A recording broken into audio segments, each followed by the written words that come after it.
তোমরা দেখতেই পাচ্ছ বন্ধুরা, আমার গাড়ি নতুন সাজে সেজে গেছে। So welcome to my new blog. ঠিকানাটা কাউকে বলার অপেক্ষা রাখে না, সবাই চিনতেই পেরে গেছো আশা করি। হ্যাঁ, এটাই সেই ওয়েলিংটনের চ্যাম্পিয়নের দোকান। অনেকদিন ধরেই ভাবছিলাম যে গাড়িতে একটা টপ র্যাক লাগাবো, কারণ দূরের জার্নিতে লাগেজ বাঁধতে খুবই অসুবিধা হয়।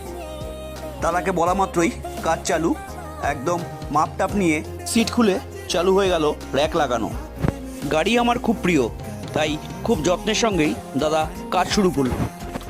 দেখতেই পাচ্ছ আমার টপ র্যাক লাগানো হয়ে গেছে, এবার বাকি পিছনের সাপোর্টটা লাগানো। চোখের নিমেষের মধ্যে আমার গাড়ি নতুন সাজে সেজে উঠল। রং শুকাতেই যা সময় লাগলো, বাকি কিছুক্ষণের মধ্যেই দাদা আমার টপ র্যাক লাগিয়ে দিল। আমার গাড়ির নতুন সাজ কেমন লাগলো বন্ধুরা অবশ্যই জানিও, আর অবশ্যই ভিজিট করো চ্যাম্পিয়ন ওয়েলিংটন। নমস্কার।